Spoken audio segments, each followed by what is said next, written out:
열왕기하 8장입니다.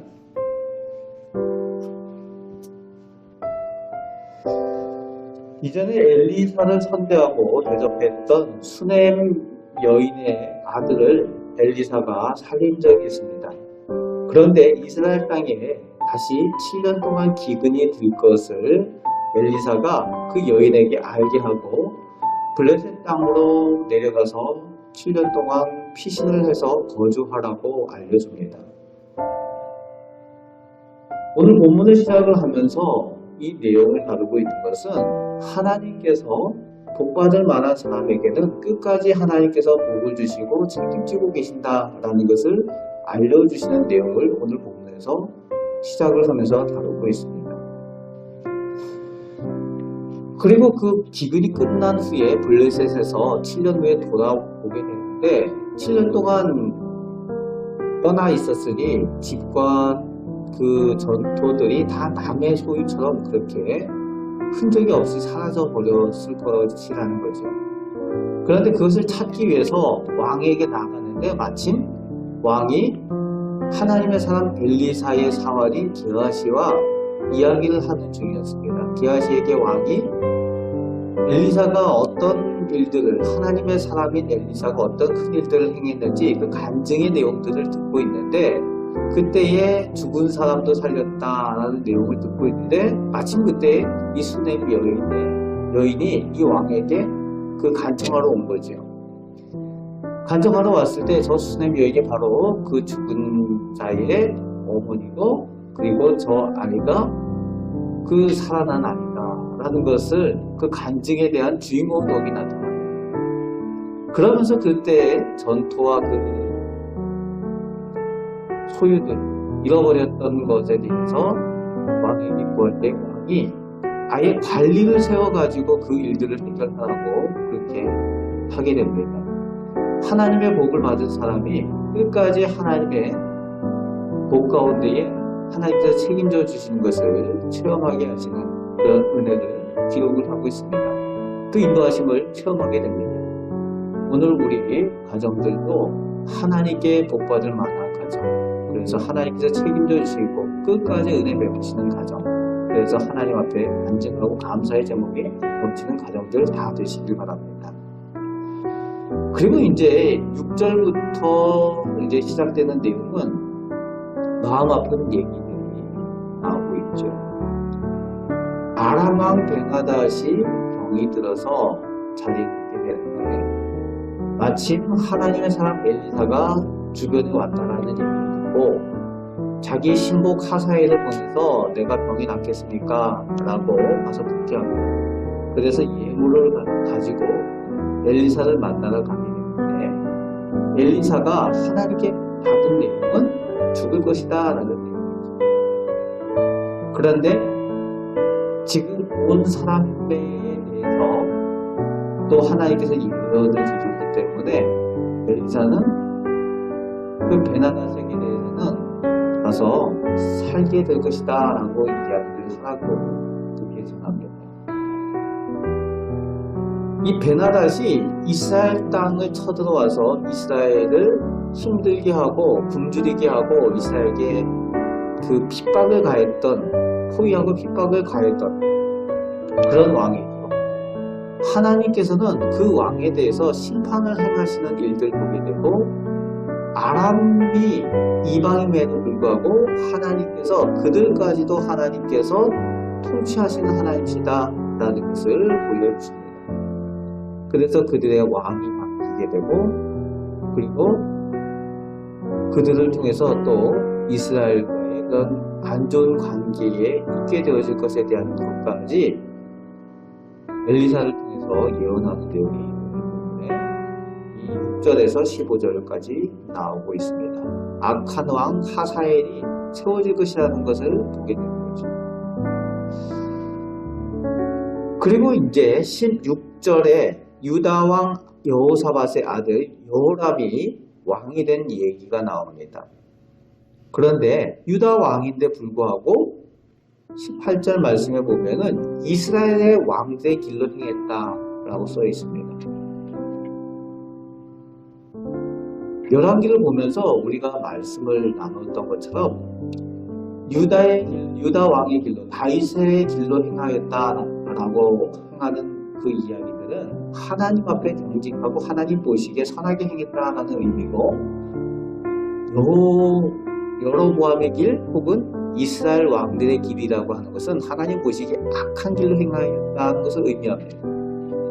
오늘 본문에 유다 왕인 여호람이 유다 왕인데 이스라엘 왕들의 길로 행했다라고 되어 있습니다. 하나님 보시기에 악했다는 거죠. 그런데 그 이유가 18절 후반에 나오고 있습니다. 그의 아내가 아합의 딸이 아내가 되었다는 거예요. 아합이 누굽니까?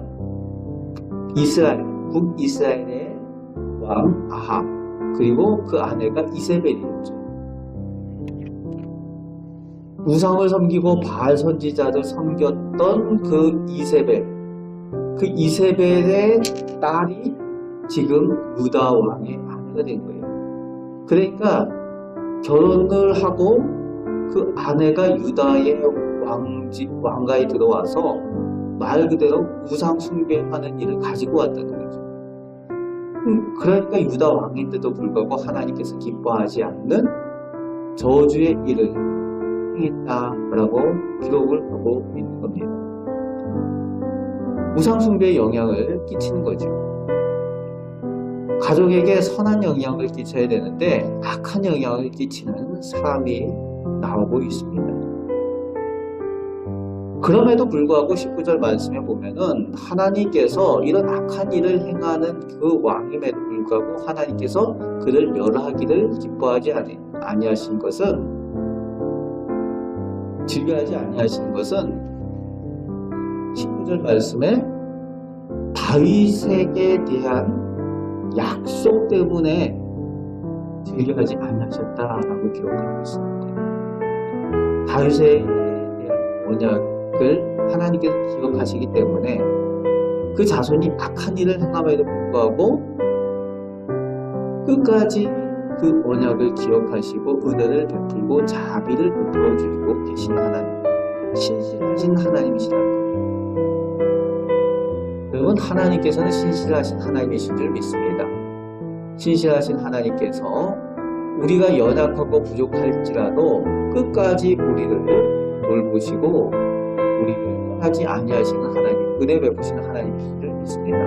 또 우리 부모의 믿음을 통해서 하나님께서 기뻐하시는 우리 부모의 모습을 통해서 우리 자녀들, 자손들에게까지 복을 베풀어 주시기를 원하시는 하나님이신 줄 믿으시기 바랍니다. 그리고 나서 이후에 그 여호람도 죽고 유다에 아하시아라는 왕이 세워집니다. 이 아하시아 왕도 또 범죄했다라고 되어져 있습니다. 이스라엘 왕들의 길로 행했다라고 되어져 있는 거죠. 여호와 보시기에 악을 행했는데 그 이유가 그 아내가 또 오므리의 손녀가 아내가 되었다는 거예요. 악한 가족의 영향이 이렇게 하나님 보시기에 안 좋은 모습으로 계속 드러나게 됩니다.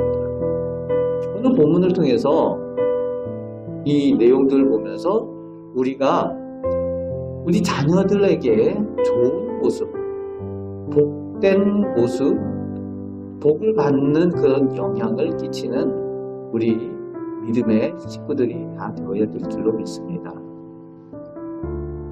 좋은 영향을 끼치고 하나님께 복받는 영향을 끼치는 믿음을 보여주고 그 가운데에 우리 아들과 우리 딸들 그리고 자손들이 다 하나님의 복받는 비결을 배우고 그 가운데 하나님께 인정받는 그런 귀한 가정들로 세워질 수 있길 바랍니다.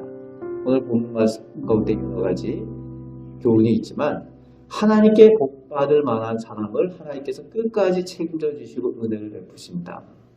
다윗의 언약을 기억하셨던 것처럼 하나님은 신실하신 하나님이어서 끝까지 하나님의 사람들에게 자비를 베푸시고 은혜를 베푸십니다. 그리고 선한 사람들, 복받을 만한 사람들 통해서 가족이 복을 받고 또 반대로 악한 영향들은 쉽게 영향을 받게 되어진다라는 것을 기억하면서 하나님 앞에 정직하게 행하고 또 하나님께 인정받는 믿음으로 우리 가정을 세워가는 우리 된 성도들 다 되시길 바랍니다. 오늘도 하나님의 말씀으로 승리하며 살아가시는 우리 성도들 다 되시기를 주님의 말씀으로 축원을 드립니다. 아멘. 기도합니다. 은혜가 풍성하신 하나님께서 저희를 사랑하여 주심을 감사드립니다. 저희가 연약하고 부족하고 허물이 많을지라도 저희를 끝까지 사랑하여 주시고 은혜를 주시는 줄 믿습니다. 아버지 하나님, 오늘도 말씀을 기억하며 살게 하여 주시고 저희의 모습이 저희 가족들과 저희 이웃들에게 하나님의 영광을 드러내는 믿음의 모습이 되게 하여 주셔서 저희들 모습을 통하여 하나님께 영광 돌리게 하여 주시고 또 저희들 모습을 통하여 하나님께 복받는 그 은혜를 바라보게 하여 주옵소서. 오늘도 주님과 동행하며 살기를 원합니다. 오늘 하루도 사는 동안에 하나님께서 저희를 책임져 주시고 선하게 인도하여 주옵소서. 필요한 것을 채워주시며 가정을 위하여 기도할 때에 자녀를 위하여 기도할 때에 하나님께서 은총을 더하여 주옵소서. 오늘도 나라 민족을 위하여 더욱 기도할 때에 하나님 저희의 기도에 응답하여 주옵소서. 감사를 드리오며 우리를 사랑하시는 예수 그리스도의 이름으로 기도합나이다. 아멘.